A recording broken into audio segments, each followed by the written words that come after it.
안녕하세요. 자, 오늘은 최승호 시인의 북어라는 시를 공부하려고 합니다.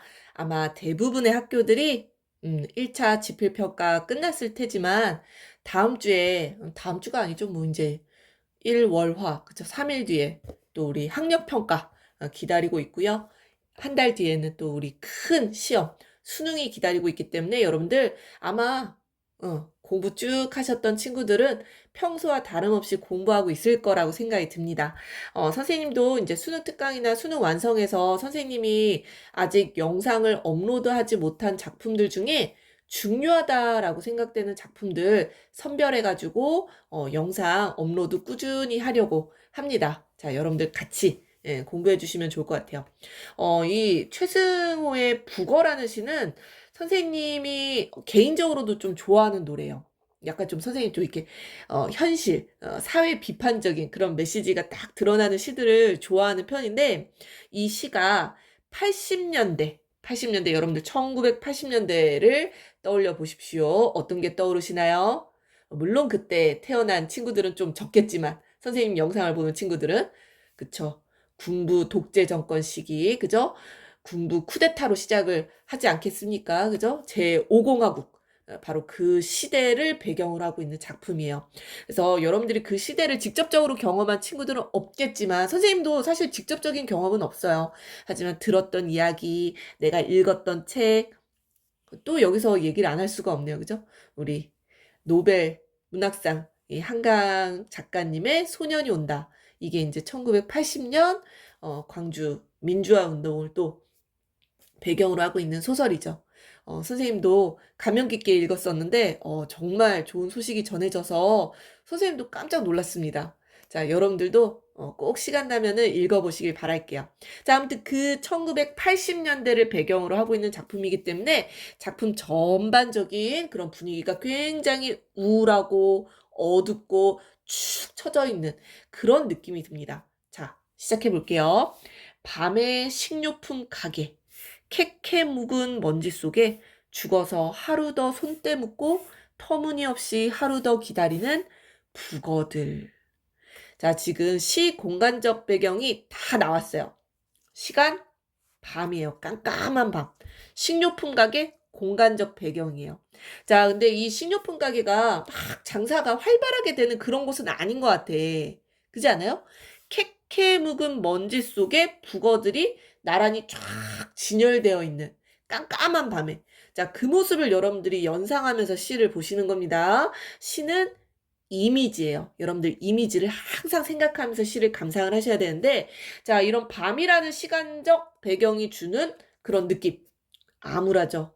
뭔가 부정적인 그런 느낌을 준단 말이에요. 자, 선생님이 80년대에 군사 독재 치하의 시기를 배경으로 하고 있다. 이렇게 이야기를 해줬어요. 요런 거는 이제 보기 같은 데서 설명을 주는 경우가 있겠죠. 자, 이 식료품 가게 막 장사가 활발히 되는 그런 식료품 가게 아닌 것 같다라고 했어요. 먼지가 쌓여 있다란 말이에요. 먼지라는 것도 약간 부정적인 느낌을 주죠. 먼지가 캐캐 묵었다. 뭔가 부정적인 것이 막 이렇게 축적되어 있는 그런 느낌이 들잖아요. 그죠? 부정적인 이런 현실 드러내는 공간이에요. 그래서 이 식료품 가게라는 거는 우리가 일상적으로 가는 슈퍼마켓, 마트 그런 공간이지만 죽어서 손때 묻고 터무니없이 기다리는 바로 이런 죽은 것들이 진열되어 있는 공간입니다. 그래서 이 공간이 주는 이미지도 부정적이죠. 좋지 않죠. 자, 죽어서 하루 더 손때 묻고 이 북어들 바로 생명력이 없는 생명력을 상실한 모습으로 그려져 있습니다.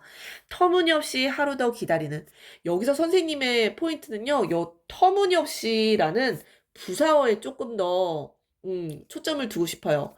하루 더 기다리는 어떻게? 터무니없이 뭔가 그죠? 그냥 관습적으로 기다리는 뭔가 무기력한 그런 모습들이 여러분들 연상되시지 않으신가요? 요런 부사어의 힘입니다. 그래서 생명력을 상실했죠. 무기력하죠. 무엇이?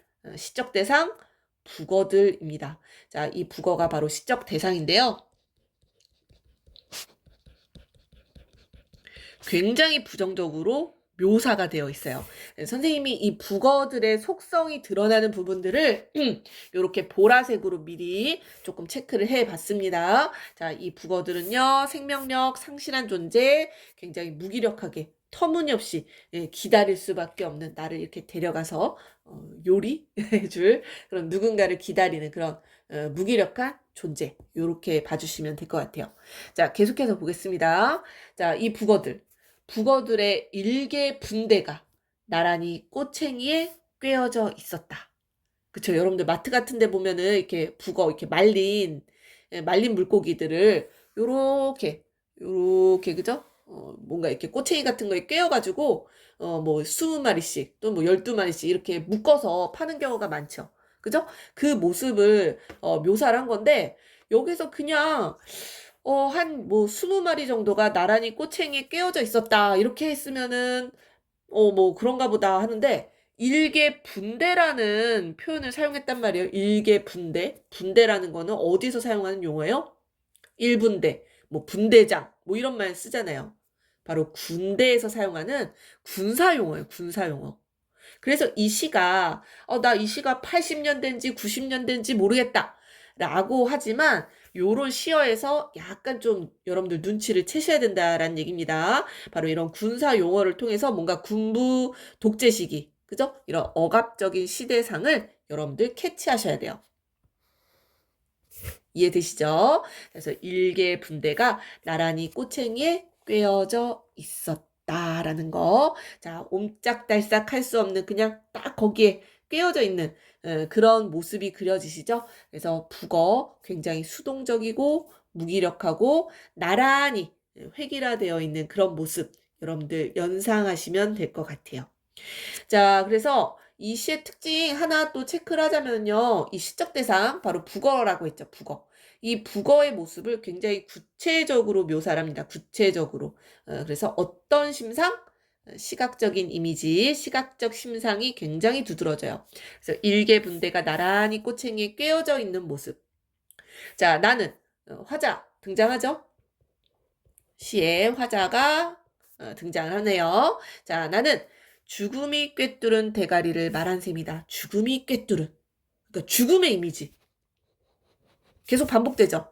생명력을 상실한, 생명력이 없는 그런 모습을 말한 셈이다 라는 얘기입니다. 자, 식료품 가게에 진열되어 있는 북어의 모습 계속해서 부정적으로 묘사가 되어 있어요.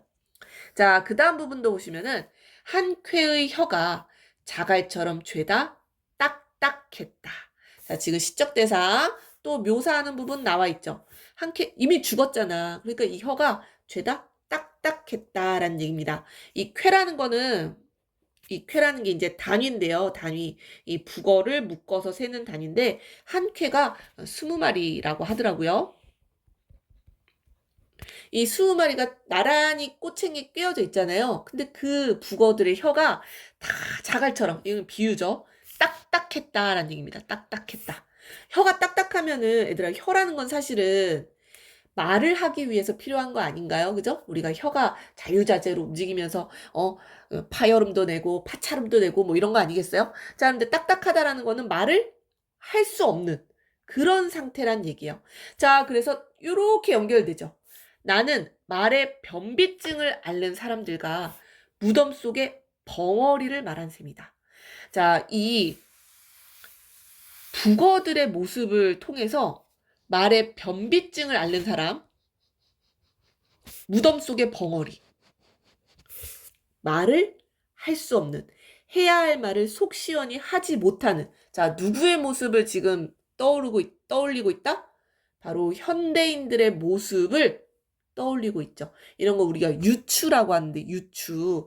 자, 이런 부조리한 현실에 할 말을 하지 못하는, 침묵하는 현대인들의 모습을 지금 비판하고 있는 거예요. 자, 그래서 선생님이 여기에서 설명을 잠깐 보류했었는데요. 자, 이 북어들이 시적 대상이지만 사실 화자가 좀 더 본질적으로 이야기하고자 하는 거는 바로 현대인들의 모습이요.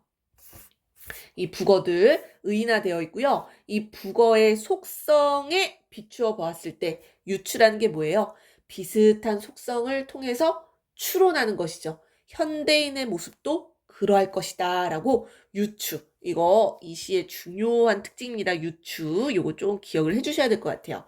그래서 현대인들의 모습을 북어들의 모습을 통해서 드러내고 있다. 이렇게 봐주셔야 될 것 같아요. 그래서 죽음이 꿰뚫은 대가리. 현대인들 북어처럼 생명력을 상실한 존재들.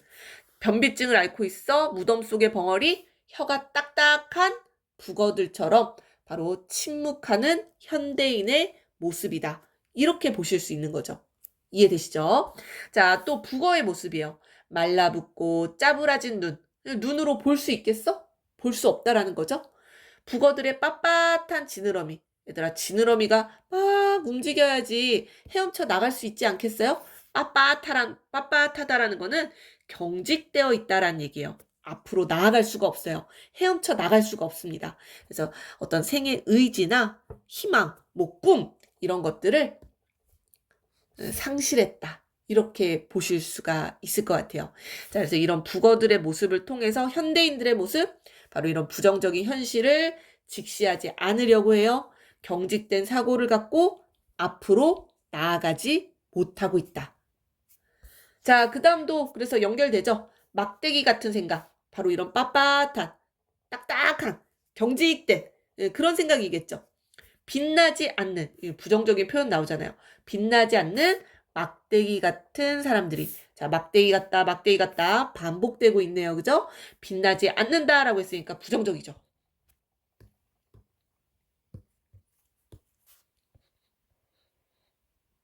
빛나지 않는 막대기 같은 사람들이 바로 현대인의 모습을 비판하고 있다라는 거 알 수 있겠지.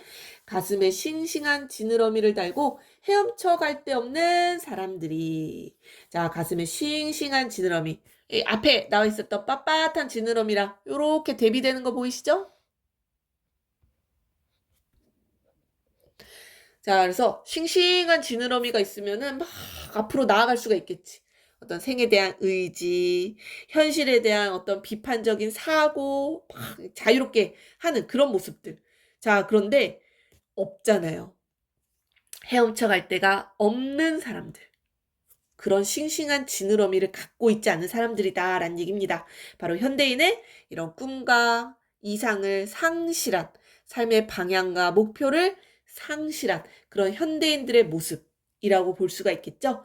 자, 이 현대인들에 대한 화자의 정서 표현 나오네요. 불쌍하다고 생각하는 순간.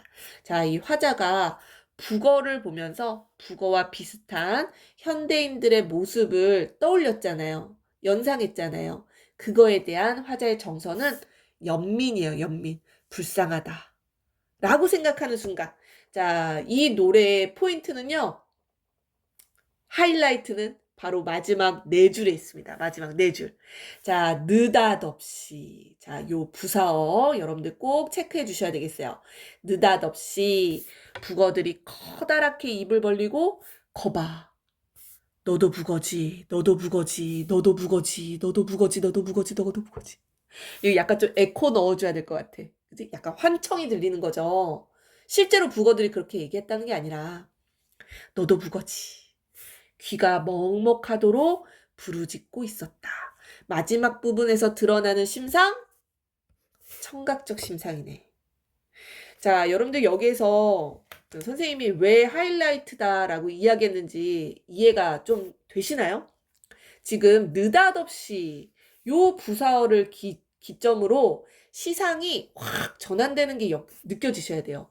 초점이 이동되는 거, 이거 수능 완성에서 아마 뒤에 문제 물어봤을 거예요. 바로 시적 대상인 북어, 외부의 것을 이야기하다가 갑자기 이제 북어들이 나한테 이야기한단 말이에요. 너도 북어지? 라고 하면서 나에 대한 반성으로 이어져요. 그래서 외부에서 내부로, 북어에서 시적 화자로 시상이 전환되고 있다 또는 초점이 이동되고 있다. 요거 반드시 여러분들 체크하셔야 됩니다. 요런 거 시험 문제 내고 싶은 부분이에요.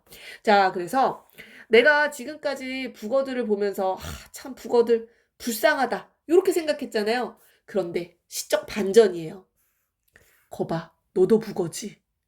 알고 보니까 나도 북어였다라는 얘기입니다. 내가 불쌍하게 여겼던 그 대상이 바로 나였다라는 거지. 자, 여기서 드러나는 화자의 정서, 태도는 뭐예요? 자기 반성이에요, 자기 반성. 아, 알고 보니까 나도 북어였구나. 반복을 통해서 자기 반성, 자책 이런 걸 강조하고 있는 표현이고요. 이런 거를 우리가 또 상황적 아이러니라고 이야기를 하는데요. 비판의 주체였던 내가 지금 비판의 대상이 되고 있죠? 이런 시적 반전 또는 뭐 시적 긴장감을 올려줄 수 있는 그런 부분이라고 우리가 체크할 수 있을 것 같아요. 자, 그래서 마지막 이런 북어의 말을 통해서 북어, 의인화된 대상이라는 것도 알 수가 있겠죠? 이런 북어의 말이 막 환청처럼 느끼면서 아, 북어처럼 무기력하게 삶의 의지를 잃고 살아가던 스스로에 대한 반성, 이것을 드러내면서 시가 마무리되었습니다. 그래서 북어와 현대인에 대한 비판에서 바로 자기 반성까지 외부에서 내부로 시상이 바뀌면서 초점이 바뀌면서 시가 마무리되었다. 이렇게 봐주시면 될 것 같아요. 이해되시죠? 자, 그래서 이 시는요, 이제 전체적으로 다시 설명을 하자면요. 이런 식료품 가게에 진열된 북어의 모습을 봤더니 굉장히 생명력이 없고 무기력하고 딱딱하고 말라붙고 짜부라져 있고 빳빳해 있고 이런 모습이 바로 현대인들의 모습이었다라는 겁니다. 유추의 시상 전개 방식, 그죠? 그리고 마지막 부분, 바로 이런 시적 대상과 화자의 관계를 전도시켜서 시상 전환이 일어났죠, 그죠? 이런 시적 반전 드러나면서 이런 것들이 주제를 강조하는 효과가 있다. 이렇게 보실 수가 있겠고요. 하나 더 체크하자면 이런 북어의 모습을 꽤 구체적으로 묘사를 해놨어요. 그래서 이런 시각적인 이미지가 굉장히 두드러지고요. 마지막 부분에는 청각적 심상까지 드러난다라는 점 여러분들 체크하시면 좋을 것 같습니다. 자, 그래서 비판 정신과 삶의 지향성을 잃은 현대인에 대한 비판을 노래한 게 바로 최승우의 북어고요. 여러분들 항상 정말 앞이 보이지 않고 깜깜한 곳에 있다고 하더라도 늘 삶의 방향을 스스로 정해놓고 그곳을 향해서 계속 전진해 나가야 하는 그런 힘이 필요할 것 같습니다. 그죠? 자, 오늘 여기까지 할게요.